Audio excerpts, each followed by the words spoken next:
আসন্ন মাধ্যমিক জ্যামিতির সবচেয়ে গুরুত্বপূর্ণ উপপাদ্যগুলোর এই বিশ্লেষণে সবাইকে স্বাগত। চলুন শুরু করা যাক।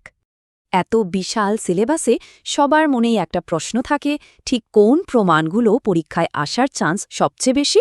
মূলত বৃত্ত, স্পর্শক আর সমকোণী ত্রিভুজের ওপর ভিত্তি করে তৈরি এই 6টি উপপাদ্যই হল ফুল মার্কস পাওয়ার চাবিকাঠি। 3 নম্বর অধ্যায় দিয়ে শুরু করা যাক। বৃত্তের একদম বেসিক লজিকগুলো আগে ক্লিয়ার করে নেওয়া দরকার। উপপাদ্য 32-এর মূল কথা হল কেন্দ্র থেকে সোজা নিচে টানা লম্ব যে কোনো জ্যাকে একদম সমান দুভাগে ভাগ করবে। এবার উপপাদ্য 34, একই চাপের ওপর তৈরি হওয়া দুটো আলাদা কোণের জ্যামিতিক সম্পর্কটা কিন্তু বেশ মজার। সোজা কথায়, পরিধির দিকের কোণটা যদি এক্স হয়, তবে কেন্দ্রের কোণটা সব সময় ঠিক তার ডাবল হবে। এরই সূত্র ধরে উপপাদ্য 35 প্রমাণ করে যে একই বৃত্তাংশের ভেতরে থাকা সব কোণ একদম নিখুঁতভাবে সমান। এবার আসা যাক 15 নম্বর অধ্যায়ে। বৃত্তকে জাস্ট ছুঁয়ে যাওয়া বাইরের রেখাগুলোর জ্যামিতি ঠিক কিভাবে কাজ করে। উপপাদ্য 41 বলছে, বাইরের একটা মাত্র বিন্দু থেকে বৃত্তে দুটো স্পর্শক টানা হলে তাদের বৈশিষ্ট্য একদম সেম হবে।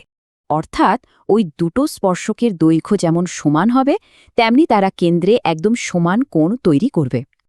জ্যামিতিতে পুরো নম্বর পকেটে পুরতে হলে সমকোণী ত্রিভুজের লজিকগুলো একদম জলের মতো ক্লিয়ার রাখা চাই। যেমন উপপাদ্য 50, এটি মূলত পিথাগোরাসের বিপরীত সূত্র, যা ওই বিখ্যাত স্কোয়ার সমীকরণের উল্টো লজিকটা যাচাই করে।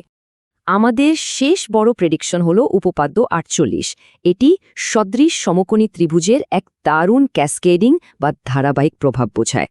সোজা কথায়, সমকৌণিক বিন্দু থেকে অতিভুজের ওপর একটা লম্ব টানলেই ম্যাজিকের মতো 3টে গাণিতিকভাবে সদৃশ ত্রিভুজ তৈরি হয়। তাই ভালো প্রস্তুতির জন্য এই 6টি ধারণায় সবচেয়ে বেশি ফোকাস করতে হবে, আর রিভিশনের সময় নোটগুলো বারবার দেখতে হবে। ব্লুপ্রিন্ট একদম রেডি। তাহলে নিখুঁত স্কোরের পথে আজ ঠিক কোন গাণিতিক প্রমাণটা দিয়ে শুরু হতে চলেছে?